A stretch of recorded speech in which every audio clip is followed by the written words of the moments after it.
andan? Espero que bien.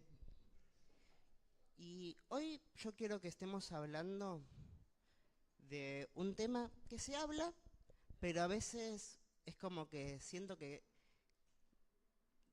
tenemos algunas ideas que son contrarias a lo que la palabra verdaderamente dice, y el tema es el temor del Señor. A veces asumimos que temor del Señor es algo malo, pero hoy la idea es ir descubriendo que el temor del Señor es una característica que tenemos que tener y desarrollar todos sí o sí, si queremos verdaderamente estar preparados para cuando llegue ese día. Y el primer versículo que quiero compartir está en Malaquías 4, 1 y 2. Voy a estar leyendo todos los versículos hoy en la versión NBI por las dudas, y van a estar saliendo también en esa versión, así que vamos buscando Malaquías 4, 1 y 2.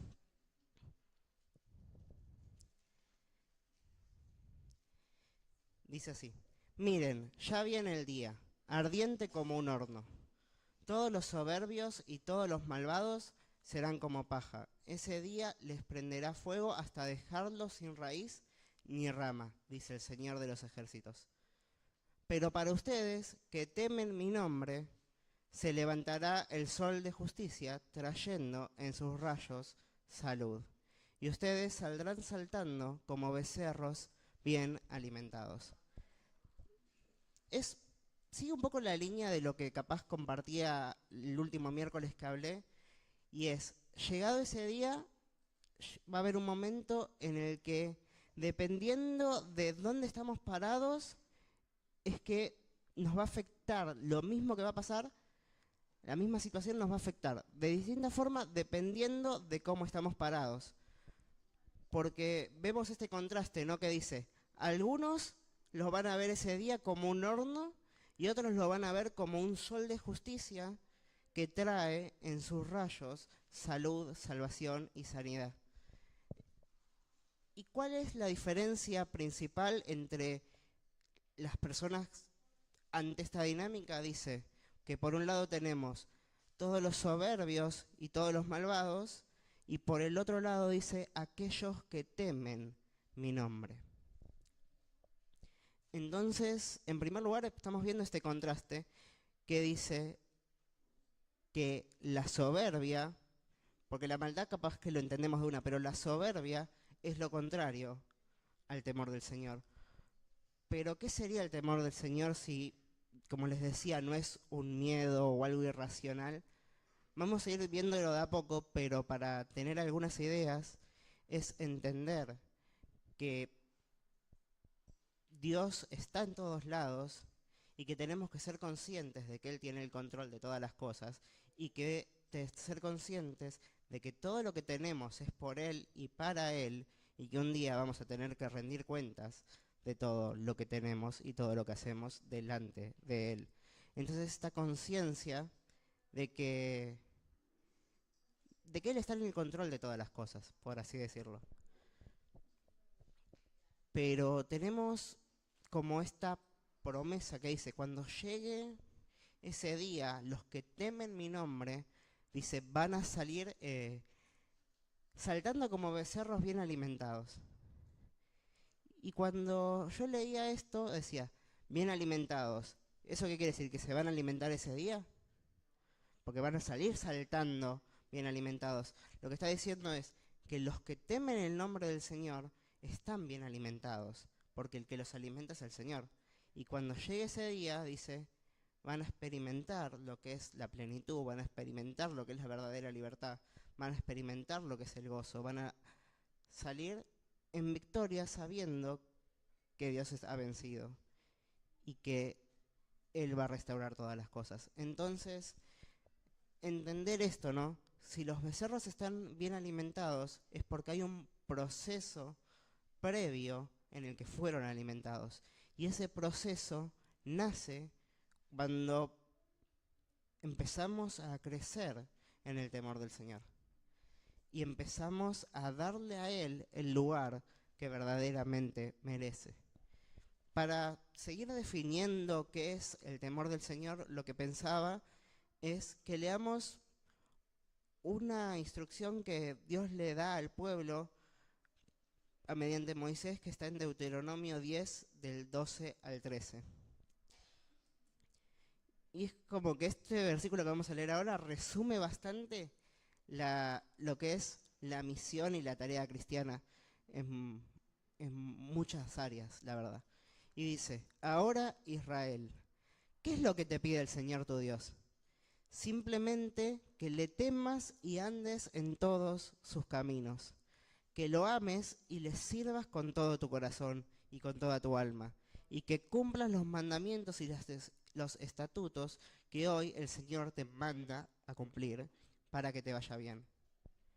Entonces vemos que el temor del Señor está asociado con un reconocimiento a Él en todos nuestros caminos, y está relacionado con la obediencia, con el servicio, con caminar en base a lo que Él nos encomienda, pero también está ligada la idea del Señor con amarlo a Él. Dice, simplemente que le temas y andes en todos sus caminos y que lo ames. Y le sirvas con todo tu corazón y con toda tu alma. Ahora cantábamos que el Señor es nuestro primer amor. Y es que el Señor sea nuestro primer amor, es que nuestro corazón se tiene que alinear al suyo. Y tenemos que empezar a amar lo que Él ama, como también venimos hablando. Y ese corazón alineado que lo pone en primer lugar, vamos a ver que dice, con todo tu corazón y con toda tu alma. O sea, y todo es, todo. Es una, ahora lo vamos a seguir profundizando, pero es una consagración 100% a lo que aquel que nos amó primero. Y esa consagración y decir que el Señor es nuestro primer amor es darle un peso a Él, el peso que verdaderamente le corresponde. Y si todo lo que tenemos es por Él y para Él, ¿cuál es el peso que le corresponde verdaderamente a Él? Todo. Entonces tenemos que responder a eso. Y habíamos hablado de que estaban estos becerros que salían bien alimentados. Leamos el Salmo 111, vamos a leer los versículos 5 y 10 de este Salmo, que el 5 dice: el Señor da de comer a quienes le temen, siempre recuerda su pacto. Y el 10 dice: el principio de la sabiduría es el temor del Señor, buen juicio demuestran quienes cumplen sus preceptos. Su alabanza permanece para siempre. El principio de la sabiduría es el temor del Señor. O sea, no podemos alcanzar verdadera sabiduría por fuera de Dios. ¿Pero por qué es el principio de la sabiduría el temor del Señor? Porque si el temor del Señor, como veníamos hablando, está ligado con volver al primer amor, lo que hace es alinearnos correctamente con Dios y nos pone en la posición correcta delante de Él. Si mis prioridades se ordenan en base a Él como primer amor, entonces mis decisiones también se van a ver ordenadas y le voy a dar prioridad a lo que verdaderamente es importante y le voy a dejar en segundo lugar a lo que tiene que ir en segundo lugar. Es esta idea que decía antes de darle el peso que verdaderamente le corresponde. Da de comer a quienes le temen. Pero imaginemos al pastor que él pone la comida. No le va dando a cada oveja. Él la lleva a los buenos pastos. Dice la palabra Salmo 23, tenemos esa imagen. Él lleva a las ovejas a los mejores pastos. Pero las ovejas tienen que comer. Y tienen que permanecer en el lugar donde el pastor las plantó. Para poder ir comiendo, ir creciendo. Entonces es entender esto, ¿no? El temor del Señor nos pone en la relación correcta con Él, pero al mismo tiempo es que tenemos que desarrollar cierta humildad, cierta pobreza del espíritu, por así decirlo, para decir, sí, Señor, si vos me vas a alimentar, yo quiero comer lo que vos me vas a dar, porque entiendo que lo tuyo es lo mejor. De vuelta, el temor del Señor lo que va a ser ordenar nuestras prioridades.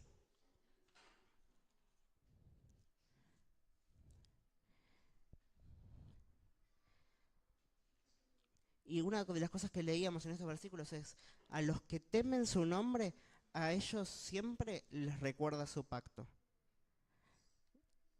Y es esta idea, ¿no? De a los que temen el nombre de Dios, Dios los afirma también en nuestra relación con Él.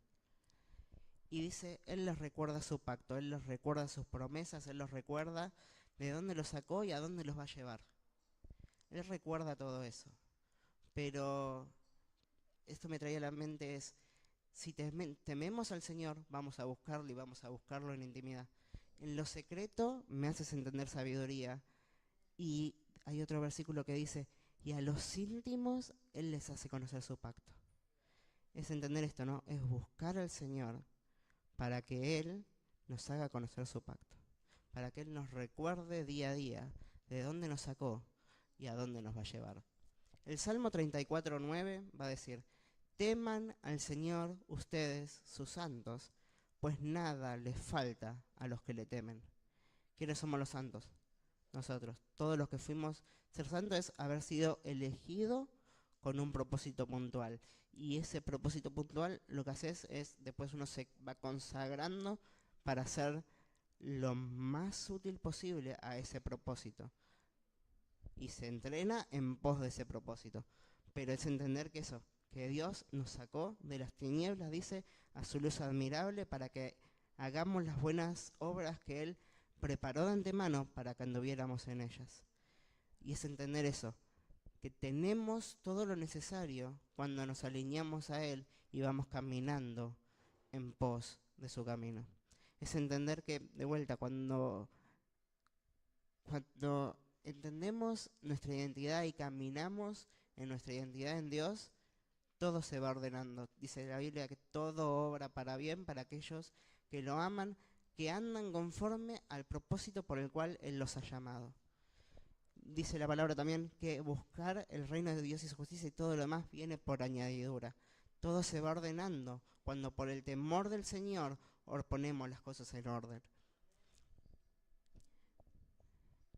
Pero veíamos que Moisés, antes de morir, daba estas indicaciones de que les decía, ustedes teman al Señor, ámenlo, todo eso, les repetía este discurso de vuelta en el libro de Deuteronomio. Pero en Josué, cuando Josué está por morir también, en un paralelo a Moisés, encontramos una situación un poco distinta. Porque Moisés dice, teman a Dios. Y Josué ya es como que conoce más el corazón del pueblo y dice, sí, ustedes tienen que temer a Dios, tienen que amar a Dios, tienen que servir a Dios, pero yo voy a tomar una decisión por mí. Y es ahí cuando Josué dice, mi casa y yo le serviremos al Señor. Pero ustedes van a terminar haciendo lo que quieren posiblemente. No les puede estar atrás. Va a llegar un momento, tarde o temprano llega un momento que cada uno tiene que tomar una decisión. Que cada uno tiene que responder delante de Dios. Y en ese momento no van a valer la fe del que me trajo a la iglesia, no va a valer la fe de mi viejo, no va a valer la fe de nadie, salvo la mía. Y la fe se va a ver en base a cómo yo voy respondiendo. Pero de vuelta, es por mi parte, yo decido esto. Y si verdaderamente queremos esto, me parece muy interesante una oración de David que hace respecto a esta decisión, que está en el Salmo 86:11, que dice así, instrúyeme, Señor, en tu camino, para conducirme con fidelidad. Dame integridad de corazón para temer tu nombre. Vamos desglosando por partes esto que leímos recién. Lo primero que dice es, Señor, instruíme. ¿A quién le pedimos instrucción? Sí, en este caso le está pidiendo a Dios David. Pero generalmente, ¿a quién le pedimos instrucción? A alguien que sabemos que sabe más que yo. De vuelta, es reconocer que no la sabemos todas y reconocer que hay alguien que tiene una sabiduría que yo no tengo. Que tiene un conocimiento o una instrucción que yo no tengo. Y dice, dame instrucción para que pueda andar por tus caminos. Y después dice, para conducirme con fidelidad. ¿Por qué es la fidelidad? ¿A quién le somos fieles? Es respetar, es estar, es no darle la espalda a aquel que nos llamó. Y después dice, dame integridad de corazón para temer tu nombre. Me resultaba muy interesante que cuando leí este versículo de dame integridad de corazón, otras palabras que aparece es afirma mi corazón, unifica mi corazón. Lo que está diciendo es, nuestro corazón muchas veces va a tener dobleces. Nuestro corazón a veces está muy compartimentado. Nuestro corazón a veces dice, esta área te dejo el control, pero en esta no quiero terminar de confiar en vos. Y acá lo que dice es, Señor, que mi corazón sea uno, que mi corazón sea íntegro, que todo mi ser te tema a vos, que en todas mis áreas te reconozca y busque tu instrucción, porque yo quiero serte fiel. Esa es la oración de David y yo creo que es una oración que estaría bueno que todos, porque todos siempre tenemos un área o varias áreas en las que nos cuesta confiar verdaderamente en Dios, orar esto y decir, Señor, afirma mi corazón, unifica mi corazón, porque yo quiero serte fiel y yo quiero caminar en tus caminos. Y vemos que pasó lo que Josué medio adelantaba, y mientras que él y algunos siguieron al Señor, llegó un momento que el pueblo ya estaba haciendo cualquier cosa. Y en ese momento es que Dios empieza a levantar profetas. Dios empieza a levantar profetas y uno de los primeros, no primeros, pero de los primeros que nos detalla la Biblia bastante de su vida, de los profetas, es el profeta Elías. Y respecto al profeta Elías, me resulta muy interesante que la primera vez que aparece, dice, entonces Elías, el tisbita, que era uno de los habitantes de Galaad, dijo a Acab, vive Jehová, Dios de Israel, en cuya presencia estoy, que no habrá lluvia ni rocío en estos años, hasta que mi boca lo diga. Porque acá es cuando verdaderamente encontramos lo que es el temor del Señor. Es estar consciente en todo tiempo que estamos en presencia de Él. Y lo que dice Elías acá, ¿por qué lo dice? Porque Dios le dijo que diga, que hasta que Él no dé la orden, no iba a haber lluvia por culpa del pecado de todo el pueblo. De vuelta, entender el temor del Señor es posicionarnos delante de Él de la mejor manera. Profeta no es más que decir lo que hay en el corazón de Dios. Y el otro día, cuando estábamos en Pentecostés, hablábamos de este versículo que me quedó en la mente, que es Amós 3, el 3 y después el 7 y el 8, y dice, ¿andarán dos juntos si no están de acuerdo? Y después dice, porque no hará nada Jehová el Señor sin antes revelar su secreto a sus siervos los profetas. Si el león ruge, ¿quién no temerá? Si habla Jehová el Señor, ¿quién no profetizará? Esta idea, ¿no? Primero, ponerse de acuerdo con Dios, entender que nuestro rol es ser colaboradores de su plan y de su obra, y dejar permanecer tanto en su presencia que escuchamos los secretos de su corazón y empezamos a amar lo que él ama. Y vamos a terminar haciendo y actuando y moviéndonos y diciendo lo que él haría. ¿Por qué? Porque estamos plenamente conscientes de que él está con nosotros. Y dice, si el león ruge, ¿quién no temerá? Porque es así. Cuando escuchamos que Dios habla, cuando escuchamos que Él está obrando, todos vamos a responder. Podemos responder de dos maneras, endureciendo nuestro corazón o creciendo en el temor del Señor. Pero sabemos que si crecemos en el temor del Señor, se va a terminar cumpliendo esa profecía de Malaquías que dice, en ese momento ustedes van a estar bien alimentados y cuando llegue el sol de justicia, no solo van a tener salud y restauración, sino que van a salir en victoria. Y esta profecía de Malaquías lo que hace después es decir que en este sentido, antes de que llegue ese sol de justicia que va a traer en sus rayos salud, dice que se va a levantar uno en el espíritu de Elías. De este Elías que veníamos diciendo, estaba tan consciente del temor del Señor y tan consciente de su presencia que decía, vive Jehová en cuya presencia estoy. Y este que se va a levantar en el espíritu de Elías, uno entiende que es Juan el Bautista. Y Juan el Bautista, cuando nace, el padre, que había quedado mudo por creer que iba a poder tener un hijo tan viejo, dice que empieza a hablar cuando nace Juan el Bautista y empieza a entonar una adoración, una alabanza profética, por así decirlo. Y lo que dice Zacarías, el padre de Juan el Bautista, cuando este nace, es esto.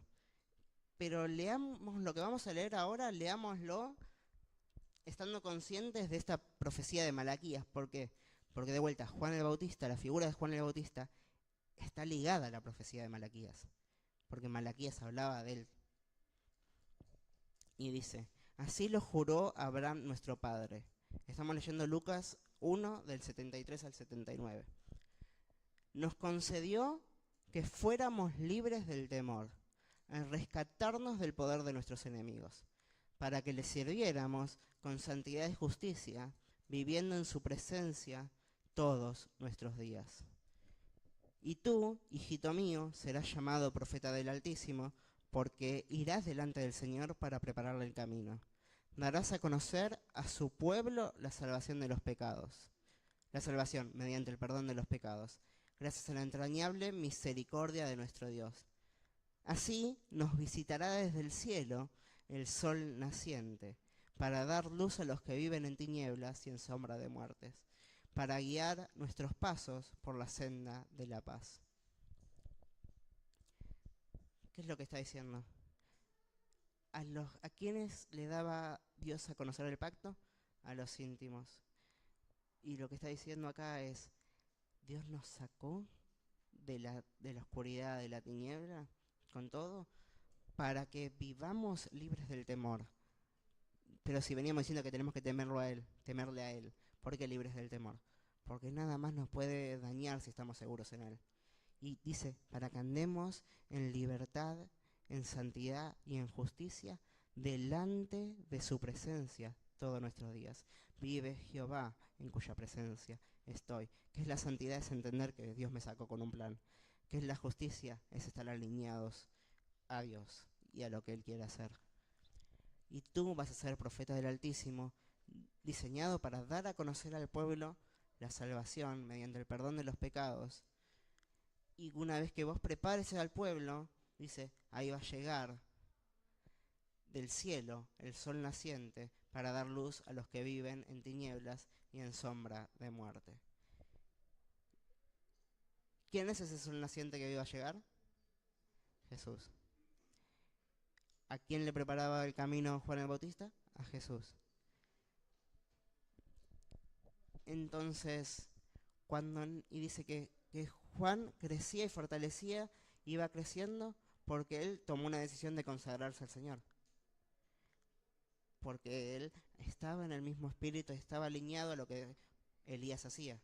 Vive Jehová, en cuya presencia estoy.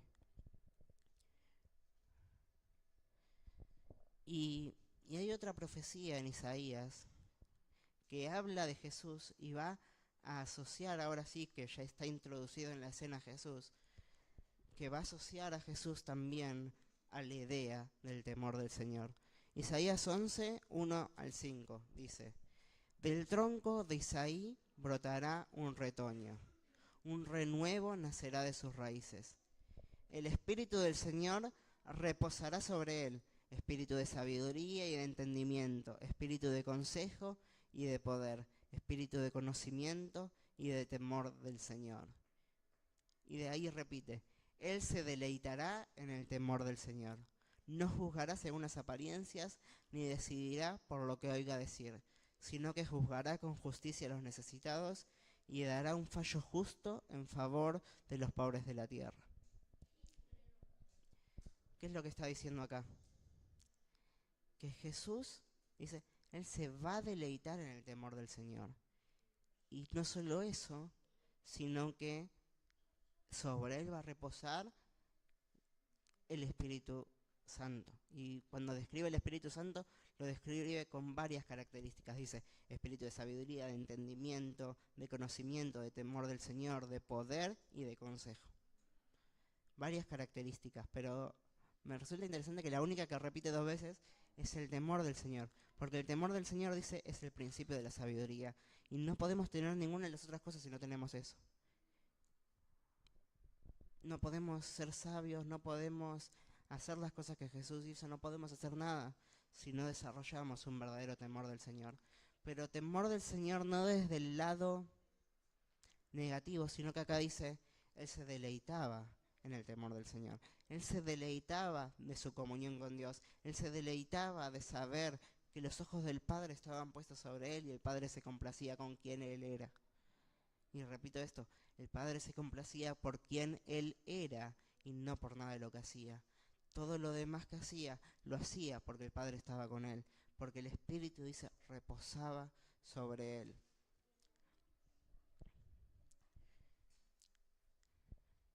Y después de decir esta profecía dice, la justicia será el cinto de sus lomos y la fidelidad el ceñidor de su cintura. ¿Qué había orado David?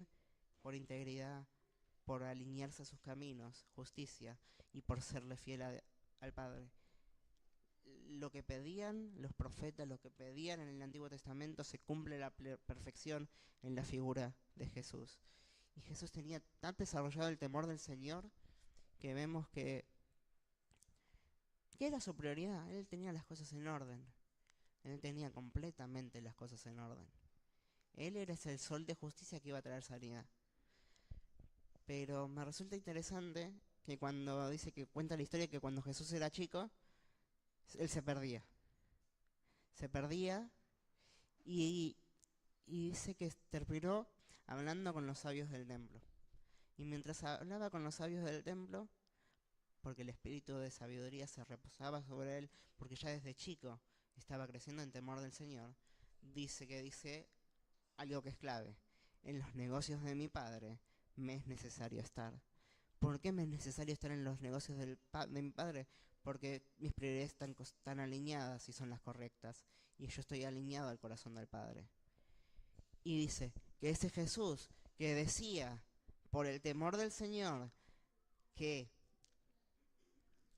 le era necesario estar en los negocios del Padre, dice, ese Jesús seguía creciendo en sabiduría y en estatura y cada vez gozaba más del favor de Dios y del favor de la gente.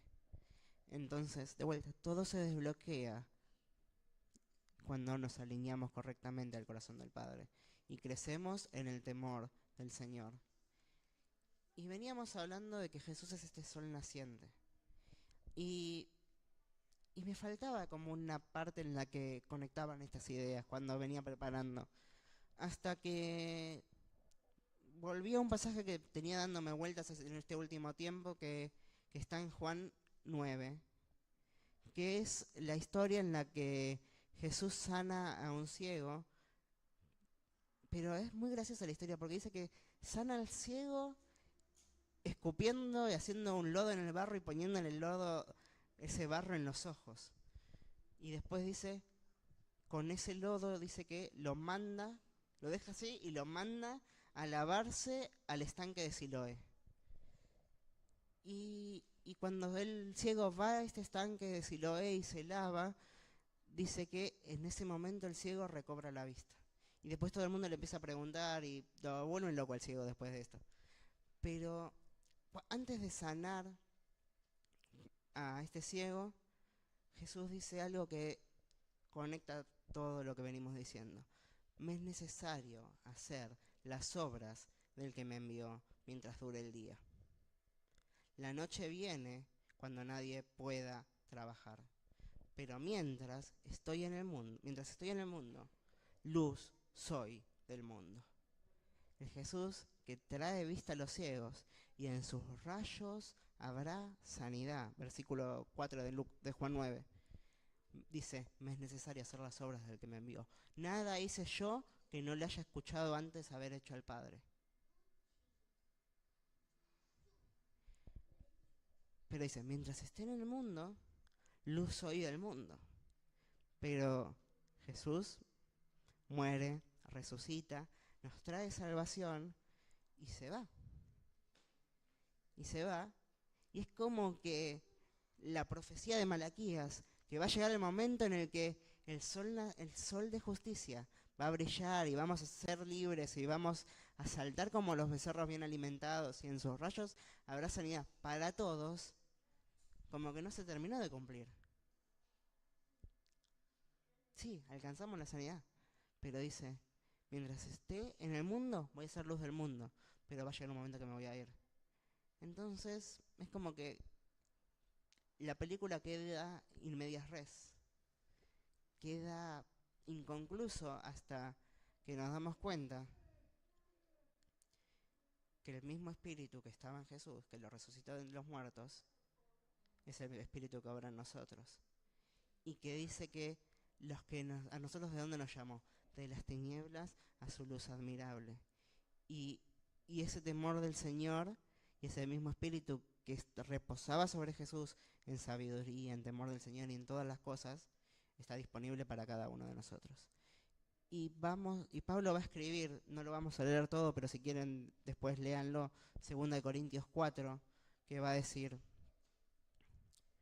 porque Dios que dijo que la luz que resplandezca en las tinieblas hizo brillar su luz en nuestro corazón para que conociéramos la gloria de Dios que resplandece en el rostro de Jesucristo. Entonces, ¿qué es lo que está diciendo? ¿Dónde está la luz ahora? ¿Por qué podemos seguir haciendo las cosas? Porque somos del día y porque la luz de ese sol de justicia sigue brillando en los corazones de cada uno de los que se alinean a Dios y siguen su voluntad. Y dice, y tenemos esta esperanza que dice, es esa la generación que va a seguir preparando el camino, es esa la generación que va a salir bien alimentada cuando llegue ese día. Porque dice, ese tesoro, esa luz, lo va a comparar Pablo con un tesoro en vasijas de barro. ¿Qué es lo que hace Jesús con este ciego? Barro. Es necesario que como vasijas que queremos contener y llevar el mensaje de Jesús, nos dejemos moldear completamente por Él. Y es ese reconocer, es decir, sí Señor, alimentame vos, cuidame vos, instruíme vos, yo solo quiero serte fiel. Porque es en ese momento cuando una generación entera se levanta en el espíritu de Juan el Bautista y a preparar el camino y entiende su identidad de tesoros en vasijas de barro, que lo que tienen que hacer simplemente es repartir colirio para que los que no vean puedan empezar a ver, que conectamos de vuelta al pasaje de Malaquías, que ahí sí va a llegar ese día. Ese día va a llegar cuando la iglesia predique el evangelio hasta el último de la tierra. Este evangelio del reino será predicado. Entonces es entender esto, que somos parte del plan de Dios. Y Dios dice, no hago nada sin antes comunicárselo a los íntimos, a los que están cercanos. Y después va a decir, y por todo esto dice, no nos desanimamos. Aunque por fuera nos vamos desgastando, por dentro el espíritu nos va renovando día a día. Porque todo lo que sufrimos ahora no se compara con la gloria que se va a manifestar cuando ese sol de justicia se manifieste verdaderamente. Y dice, porque todo lo que se ve es pasajero, pero lo que no se ve, la raíz es eterna. Y quiero terminar ahora sí leyendo un último versículo, que si quieren ya pasen las músicas, que de vuelta, ¿vieron que leíamos, cuando leíamos el pasaje de Amós decía, cuando el Señor habla, ¿quién no va a temer? ¿Quién no va a responder? Cuando llegue ese día, todos vamos a responder. Y en Apocalipsis, en la revelación de Jesús y de su plan, en ese momento vuelve una escena muy similar a esa y dice, Apocalipsis 15:4, ¿quién no temerá, oh Señor? ¿Quién no glorificará tu nombre? Solo tú eres santo, todas las naciones vendrán y te adorarán, porque han salido a la luz las obras de tu justicia.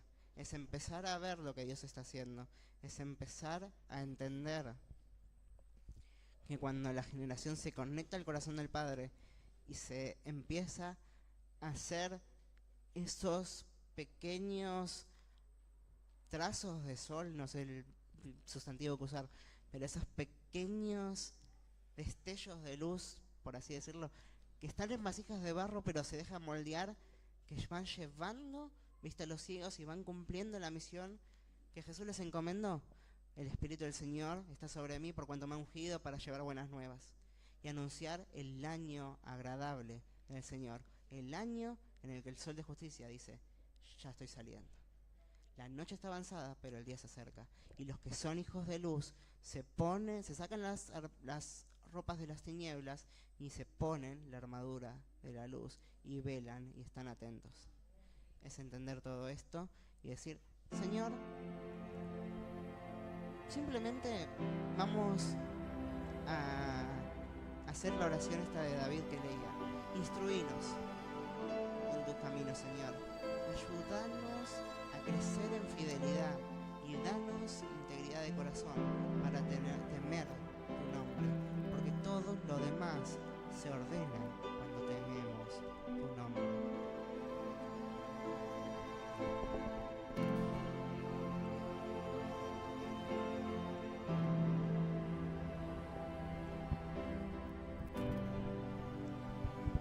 En este sentir ahora sigamos cantando, sigamos adorando, pero desde la posición correcta, sabiendo que Él está ahí. Vive Jehová en cuya presencia estoy. Todo lo que hago es por responder a lo que Él hizo por mí.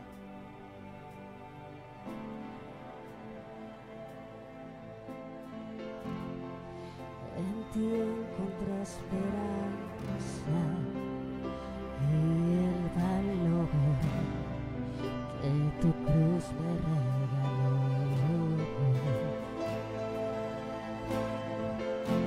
Mi roca y mi fortaleza, solo tu voz me da guía y dirección.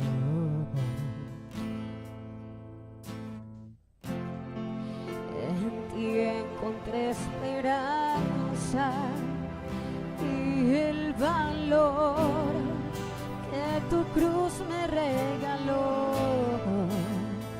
Oh, mi roca y mi fortaleza, solo tu voz me da guía y dirección. No hay nadie como tú.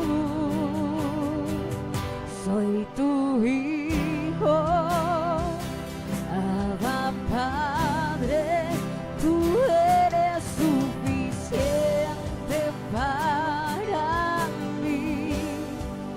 Camino de tu mano y confío en ti. Tú eres mi principio y mi fin.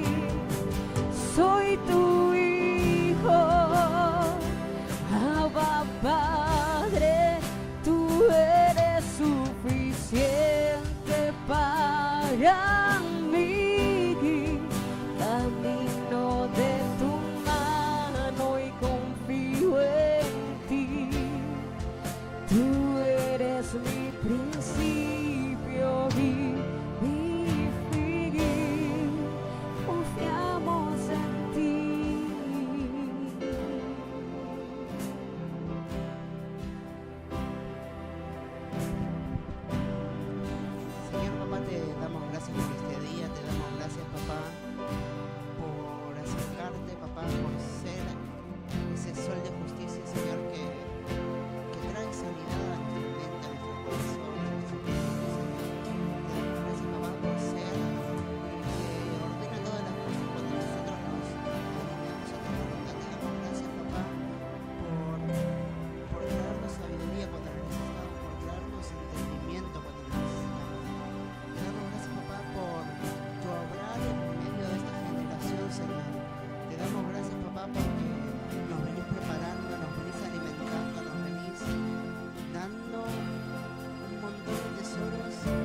principio y mi fin.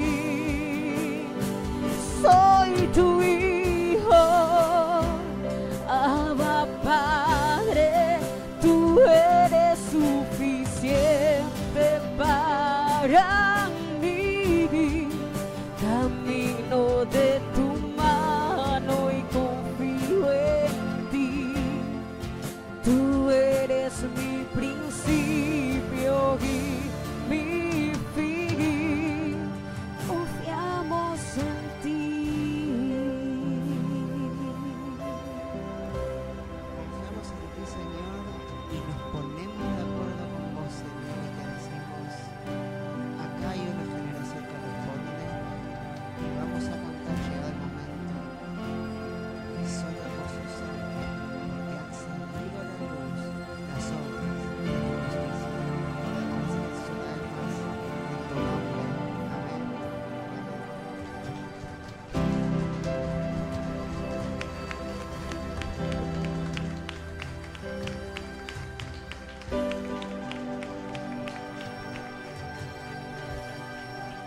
Y con eso, iglesia, nos estamos viendo el miércoles a las 7:30.